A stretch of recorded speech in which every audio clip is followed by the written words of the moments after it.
It's Thursday, January 28. This is the news on PBCJ. I'm Carol Francis. The number of active cases of COVID-19 in Jamaica is increasing. The Ministry of Health and Wellness is reporting an increase in the epidemiological curve. The number of active cases of COVID-19 in Jamaica is increasing. The Ministry of Health and Wellness is reporting an increase in the epidemiological curve. An epidemic curve shows the frequency of new cases over time based on the date of onset of disease. In the final week of 2020, the positivity rate was 7%. The positivity rate now stands at over 14%, up from 10% last week. There are also increases in the number of hospitalization across the island. Island-wide hospital census shows significant occupancy levels across the health regions, with two regions, the Southern Regional Health Authority and the Western Regional Health Authority, both at 86%.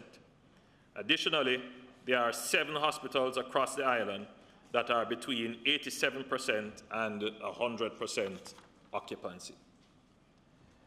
While overall occupancy for some hospitals would be below 100%, in some instances, wards at those facilities are full or at near capacity.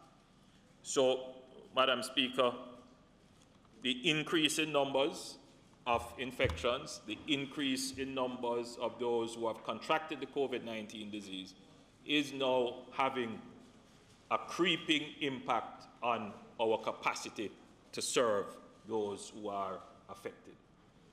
Time now for the latest data and analysis on the coronavirus COVID-19 in Jamaica.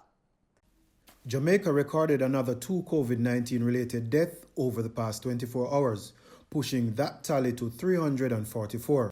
The Health and Wellness Ministry also reported another 194 new confirmed cases, increasing that total to 15,435. Of the new cases, 2,952 are active. In the meantime, there were some 19 recoveries, pushing that total to 11,961. 94 persons remain in hospital, 4 being moderately ill and 12 critically ill. Melvin Pennant, PBCJ News. The ban on flights coming into Jamaica from the United Kingdom is extended until Sunday, February 28, 2021. The ban was initially due to expire on January 31. We have more in this report from Marlon Samuels. Jamaicans are strongly advised not to travel to the UK at this time. We continue to monitor developments relating to the United Kingdom variant of the virus, and the restrictions applicable to travelers from the United Kingdom will remain in place until February 28, 2021. Those who travel overseas, including the UK, will be subject to the established quarantine or isolation procedures on their return to Jamaica. Jamaicans who have been in the UK 14 days prior to their intended arrival date will be tested and placed in state quarantine for a minimum of 48 hours. If negative, they will be transferred to home quarantine to complete the 14-day mandatory quarantine period. If positive, they will be transferred to a location approved by the Ministry of Health and Wellness. Excluding the United Kingdom, the current protocols under the controlled entry program for both residents and visitors will remain until April 15, 2021. Madam Speaker, this was done at the request of the tourism trade to provide some degree of certainty to travelers who want to make their vacation and travel plans. Cargo flights from the UK will continue to be exempt from the travel ban. For the news on PBCJ, I am Marlon Samuels. The Private Sector Organization of Jamaica, PSOJ, says a COVID-19 vaccination deployment program requires a unified national approach. With that in mind, the PSOJ says it stands ready to partner with the government in sourcing the acquisition of vaccines, assisting with the provision of transportation and storage, human resources in the areas of administration of training, marketing and public relations, and the vaccination of workers and staff to enable the full resumption of all productive activities. The PSOJ is recommending that the private sector be allowed to purchase and import its own supply of vaccination for deployment through the private healthcare network. This, it says, should be done under the supervision and guidance of the Ministry of Health and Wellness.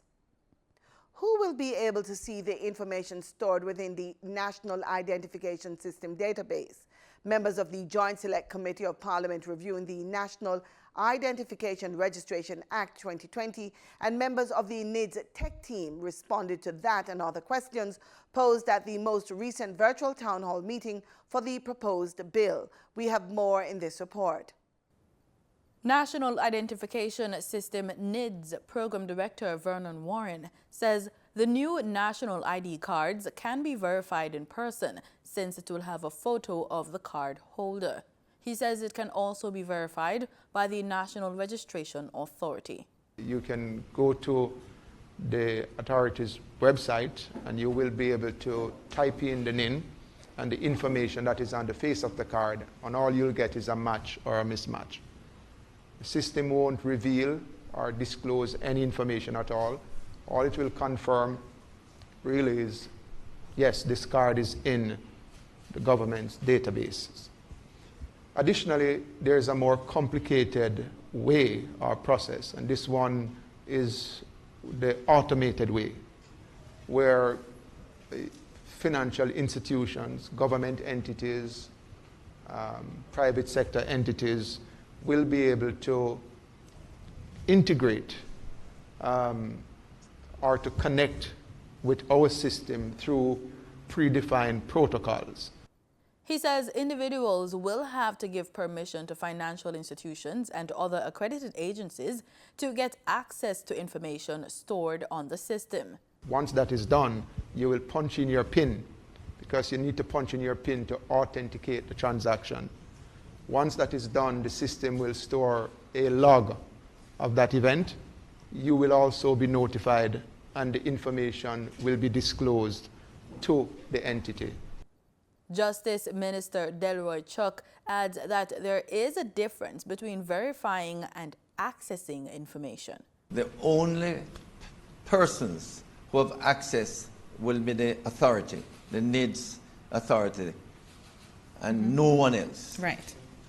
And even those persons will have to follow those checks and balances. Follow the checks and balances. Right.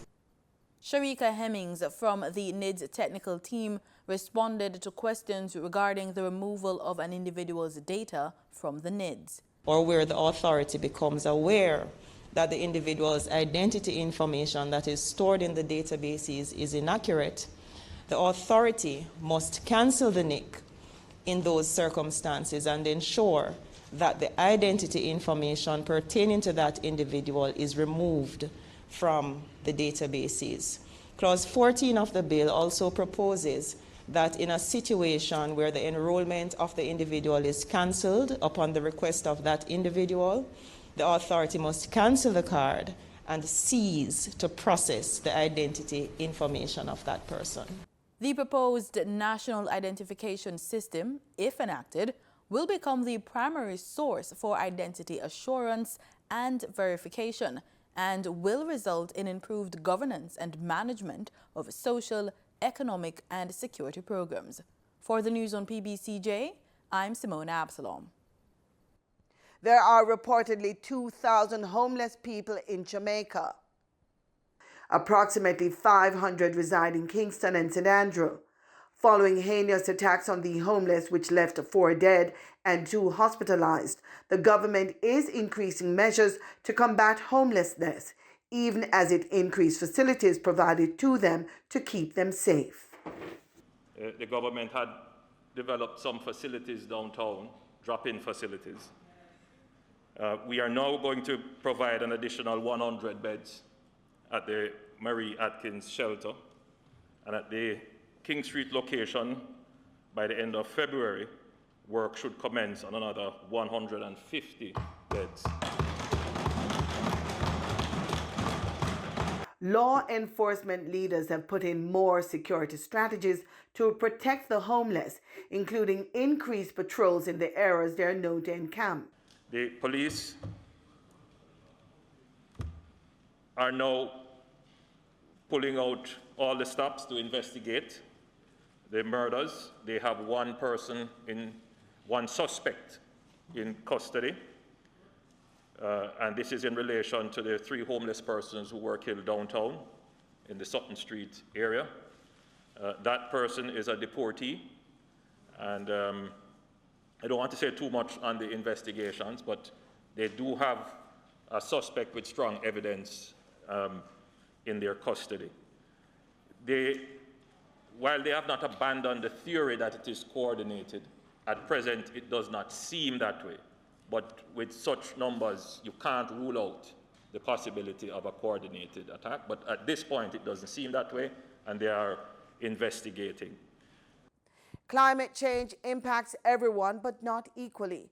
The poor and women who derive their livelihoods from agriculture and natural resources are more at risk from severe weather events and changing weather patterns, as they have less ability to adapt. While climate change affects us all, we have come to realize that it affects some of us more than others. It affects women more than men. According to the United Nations Population Fund, women are more susceptible to the effects of climate change, particularly in developing countries. And there are practical reasons why this is so. The poor are more likely to live in what we call flood-prone areas, and they are most vulnerable to storms and rising seas. And we have witnessed that right here in Jamaica. The poor are more likely to depend on agriculture and fishing for a living and could lose their livelihoods in more frequent and intense droughts, rains, and storms. And among the poor, women are especially vulnerable. They are more likely to be the poorest of the poor with access to fewer income earning opportunities. But women are also important agents of change in the work to adapt to and stop climate change. We believe that women must be fully integrated into the planning, the financing, and implementation of our nation's response to climate change. Gender equality is a development goal and a condition for successful adaptation to climate change. The Gender Responsive Climate Change Project, launched, brings together climate change practitioners and gender experts to advance Jamaica's climate change agenda. The project will, 1, undertake a capacity assessment of gender machinery to advance the work that we are proposing. It will build the gender and climate change nexus, very, very important. And it will do so by executing a gender assessment of our policies and plans and preparing the gender and climate change strategy and action plan while promoting gender mainstreaming of sector policies. It will also strengthen coordination mechanisms by increasing dialogue between the gender focal points and the climate change focal point network within our ministries, departments, and agencies, all with a view to strengthen the institutional linkages for climate action.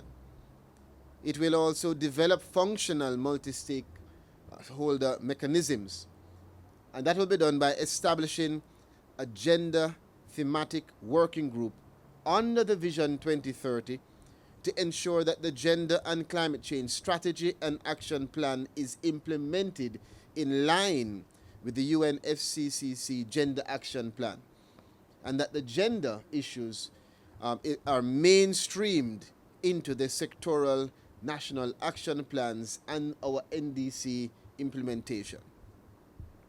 We expect also that it will further explore gender budgeting. It does take cash to care. Now for the latest business and finance news, we join Gabriel Thompson for the Business Report. According to the latest ex-refinery costs from Petrojam, motorists should see an increase at the pumps in the prices of gasoline and diesel, effective Thursday, January 28. 87 and 90 octane gasoline will be sold for $117.19 and $120.02 per liter, respectively, up by $1.26 each. Following an increase of 18 cents, automotive diesel fuel will be sold for $116.59 per liter, while ultra-low sulfur diesel increased by 57 cents and will be sold for $120.73 per liter. Kerosene saw a price drop of 48 cents and will be sold for $91.92 per liter.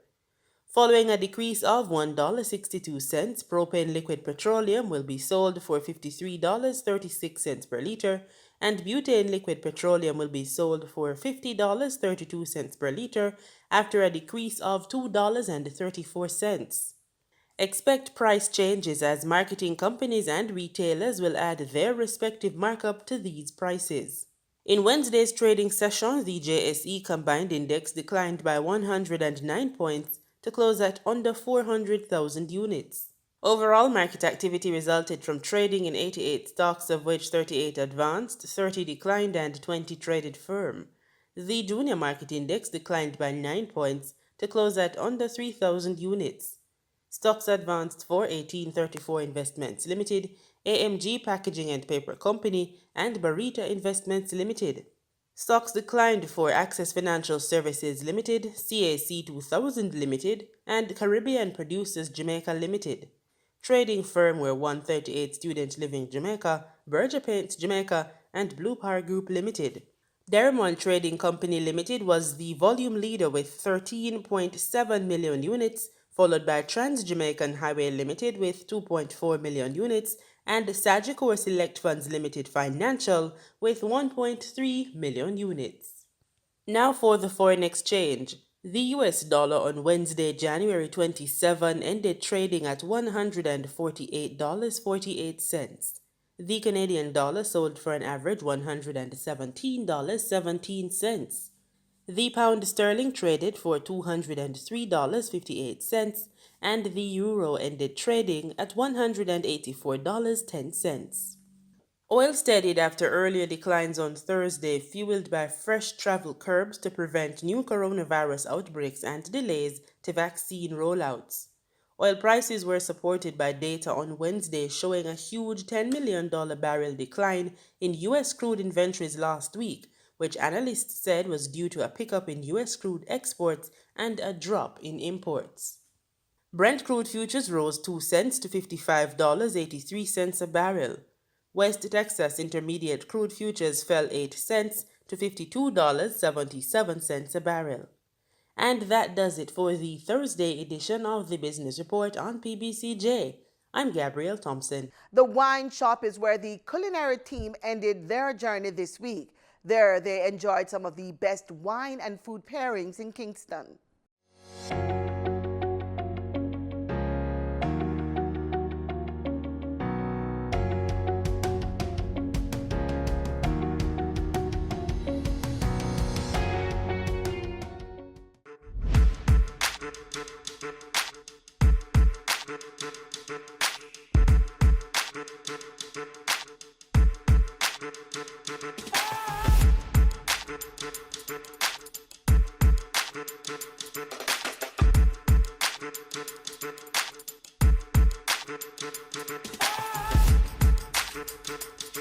The wine shop was really about wines.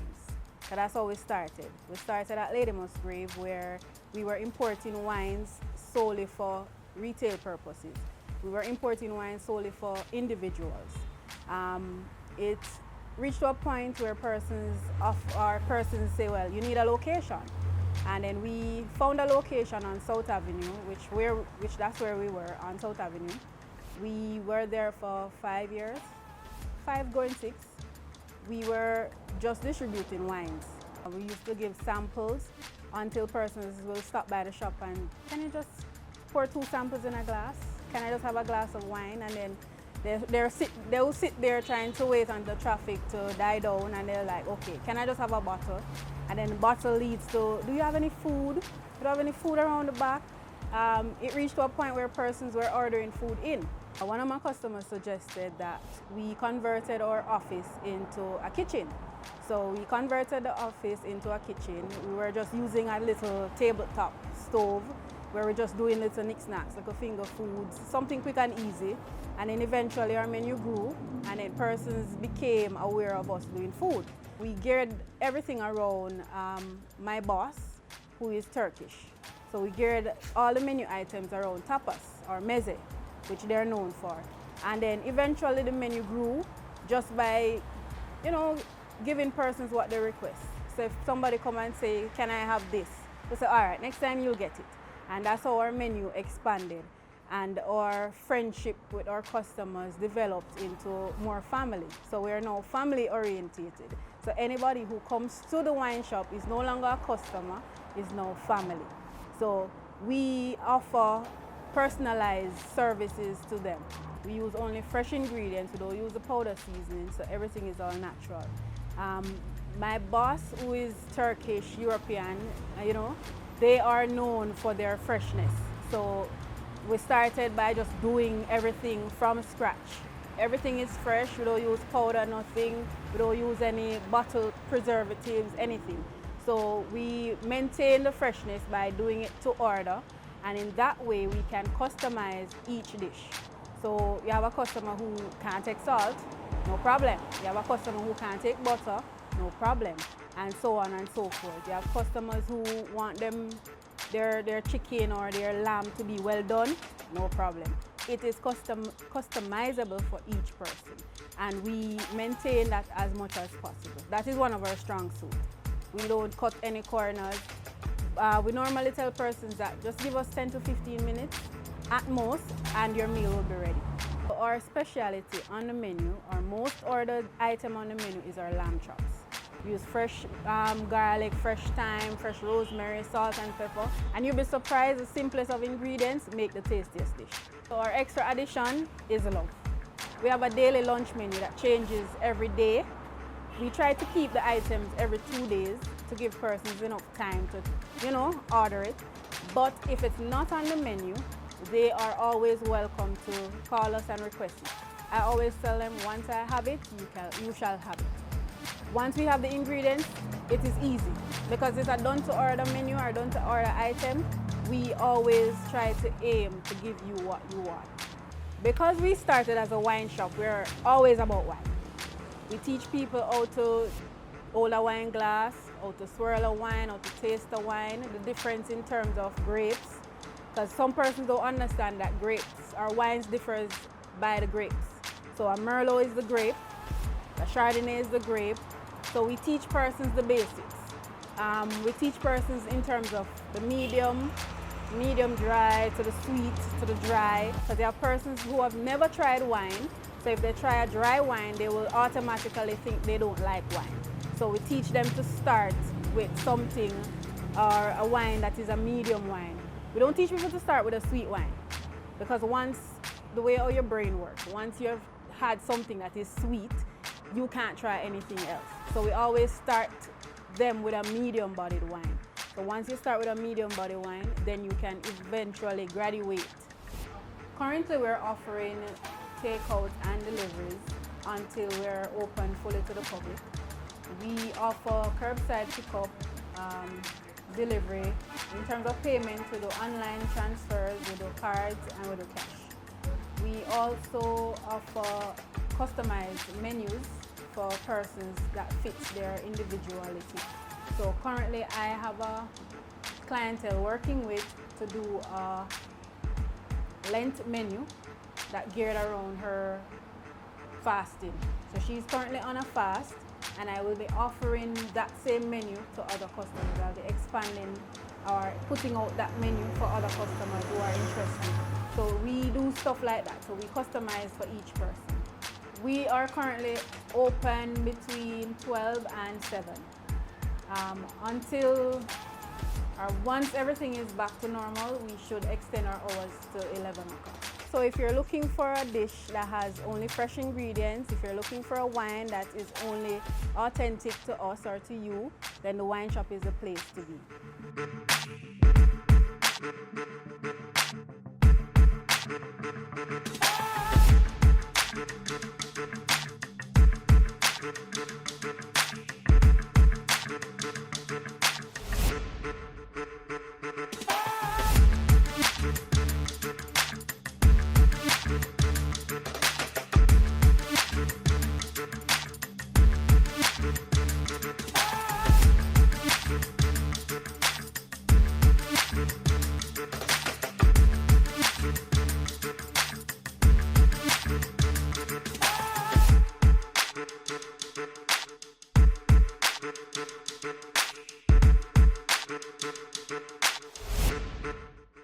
Over in Trinidad and Tobago, there was full support for National Security Minister Stuart Young in the Parliament on Wednesday, as the opposition moved a motion of no confidence in the minister, saying he continues to fail in all aspects of the position he holds. Prime Minister Dr. Keith Rowley was one of the most vocal supporters. He accused the opposition of attempting to divide the country. Crystal Wilson has more in this report. In a scathing response to the no-confidence motion, Prime Minister Dr. Keith Rowley said he's not tolerating the attempts by the opposition to create division in the country. He said he's convinced the stories told by the opposition of citizens being locked out of this country and unable to come home because of closed borders are untrue. In this government, ministers don't do as they please. There's management of this cabinet. Madam Speaker, and I can draw an example to tell you that this Minister of National Security, who has the full confidence of the Prime Minister, does not run this ministry as he pleases. The National Security Minister wasted no time in defending himself and echoed the Prime Minister's sentiments. He said the opposition is painting a picture that doesn't exist. The population understands the continued dishonesty. When we search the system, do you know there was never an application by that woman in the system? There was not an application ever made, but they want to go to court on that. Regardless, I instructed that an exemption be granted. Not an application made. We checked the system twice. But that is the dishonesty of the opposition, trying to mislead the population. But opposition leader Kamla Persad-Bissessa has another version of the story. She's accused the National Security Minister of failing to act in the best interest of the population and more recently acting illegally as it pertains to this country's COVID-19 exemption policy. Whilst the borders were locked down in March, it was not until June 2020 that we got a first hint of what some of the criteria would be for these exemptions. Other members of Parliament deemed the no-confidence motion against Minister Stuart Young as frivolous and without merit and lauded the work and efforts of their colleague. Crystal Wilson, TTT News. And that's our package. Join us again tomorrow, same time, same place for more news and sports right here on PBCJ, the People's Station.